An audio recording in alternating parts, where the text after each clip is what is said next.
So, hello and welcome to a special edition of Work Reconstructed, where we look at topics related to the future work and also take a bit of a deeper dive.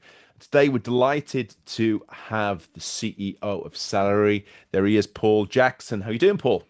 Yeah, very good. Thanks, Glenn. How are you? I'm doing very well. Now, Paul, tell us a little bit about what's actually happening in terms of the rights of workers, but particularly how your solution at Salary is actually empowering them, helping them, and facilitating this, because this is something we hear more and more in the media, from politicians and decision makers, that workers are being exploited, that workers are actually feeling unsafe and in a precarious environment more and more in the world of today and into the future.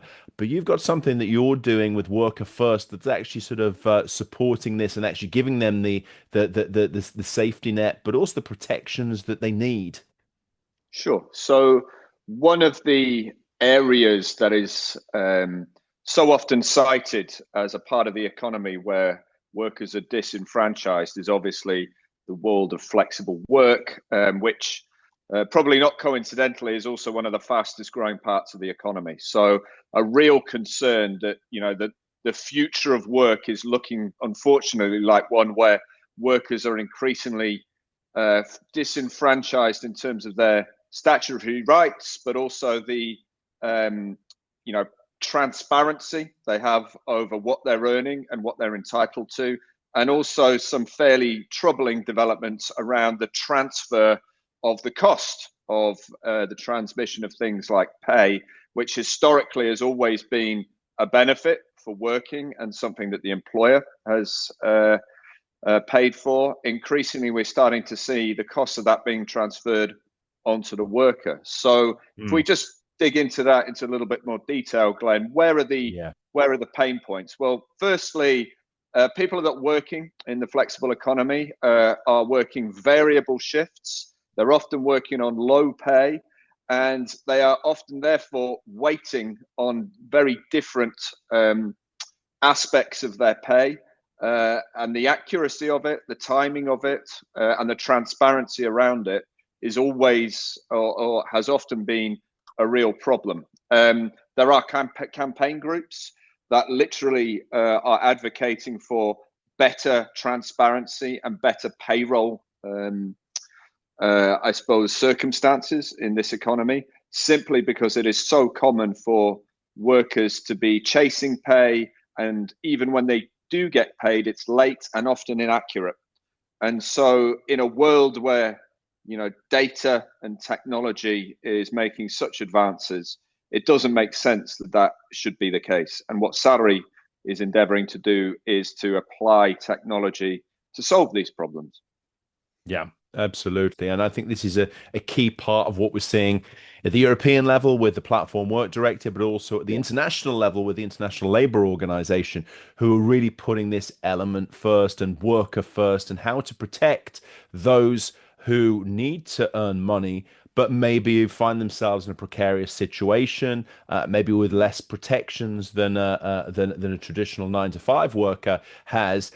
So it's great that you're on the side of these individuals to give them the support, give them access to their elements at the same time as well.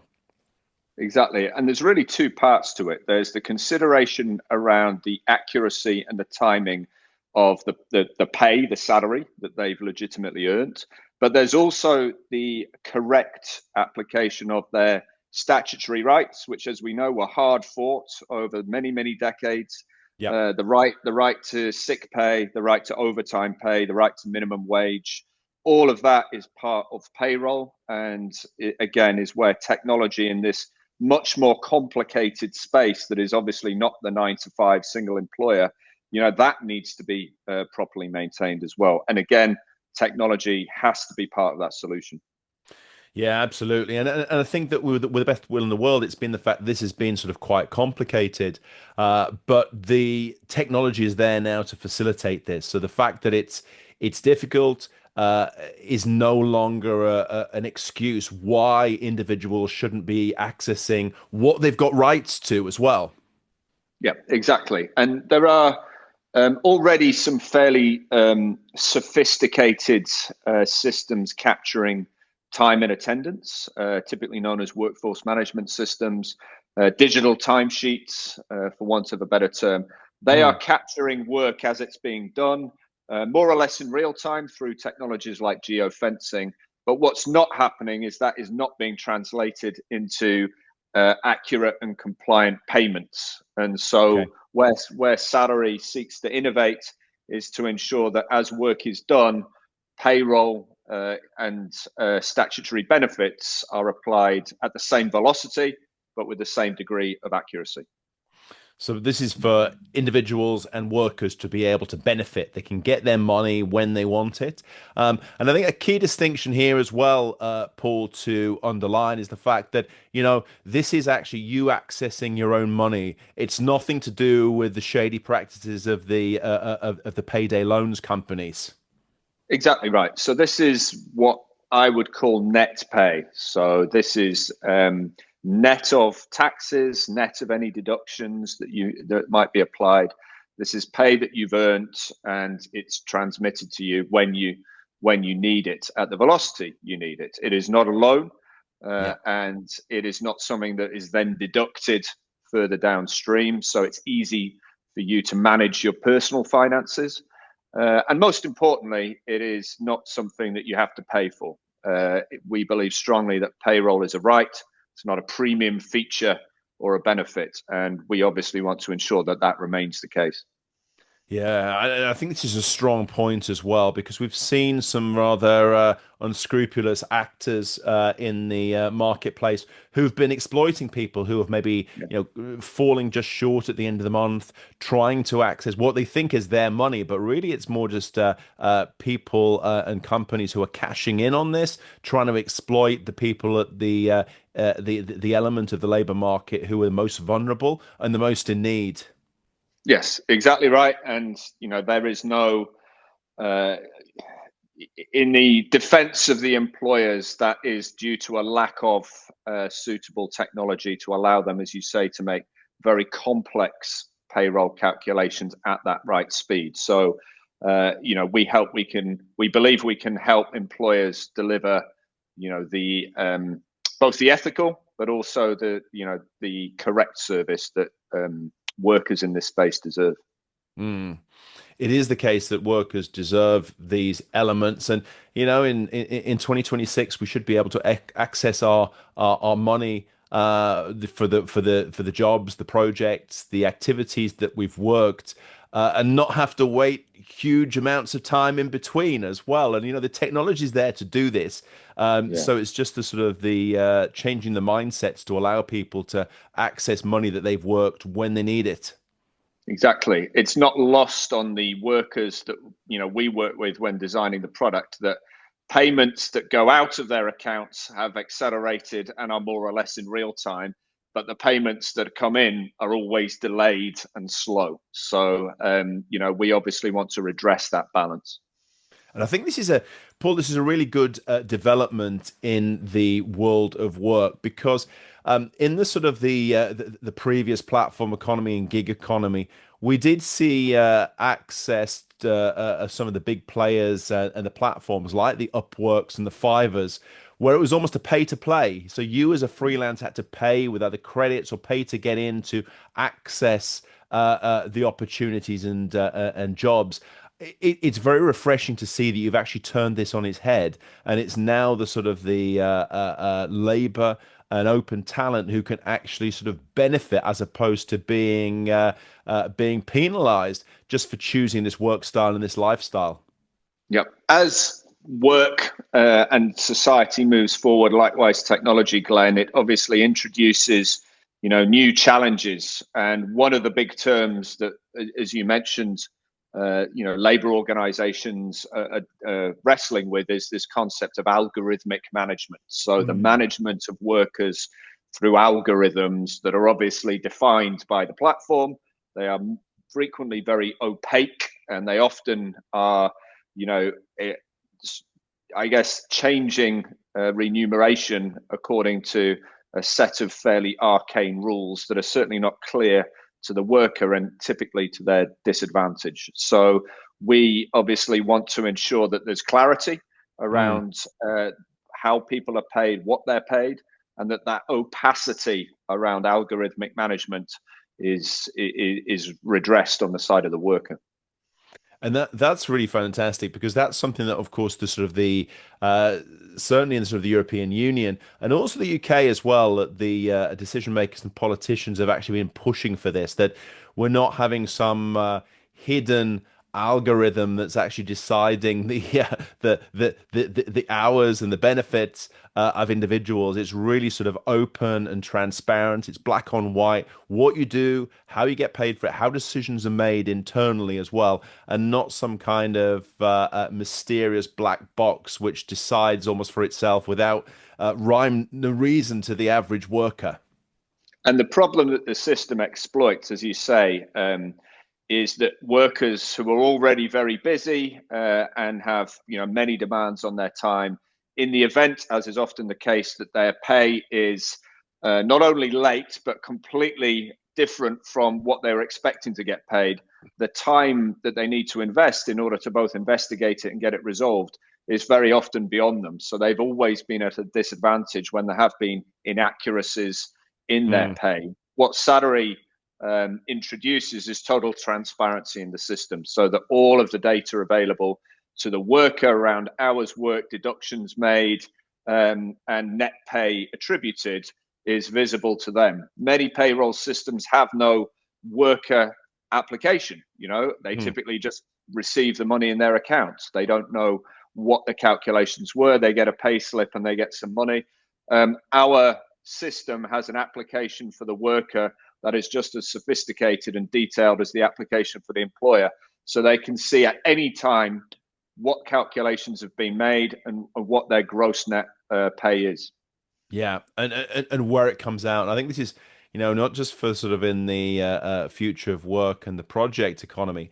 I think it's for everyone. It's such a mystery in terms of these are the hours of work. This is what my salary or the pay should be, and then you get a figure, and it's very very difficult to work out where are all the deductions, the different taxes, the regional things, the social security, all these pieces that all add up. But having a sort of a clear overview of what's coming in and what's going out and what's being deducted, I think is just the transparency benefits everyone within the system. Exactly. And one of the areas that is frequently a pinch point in this particular part of the economy is obviously the whole issue of timesheets and approval. So it is extremely common for workers to be chasing managers for the approval of their timesheets. So they've done the work, they've logged the work.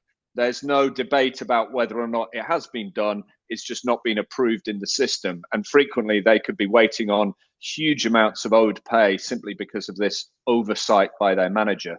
Yeah. We obviously can't automate managerial approval because it's important that a human is approving that work's been done. But what we can do is make it incredibly clear how much they are entitled to now, but how much they could be paid if these timesheets get approved, and therefore they can then escalate that much more quickly to a very high Mm. degree of accuracy. Because again, this is often just human error. Everybody's busy, and timesheets can get overlooked, and the worker, is almost always the victim of that system, never the other way around.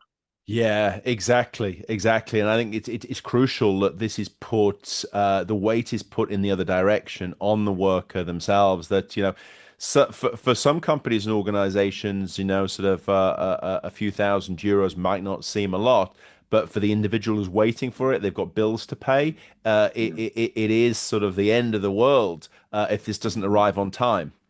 Yeah, exactly right. And these things all add up, and many workers in this space, as we know, are on very low wages and very in unpredictable schedules and hours. So the fast transmission of their pay after they've worked is crucial for their personal circumstances.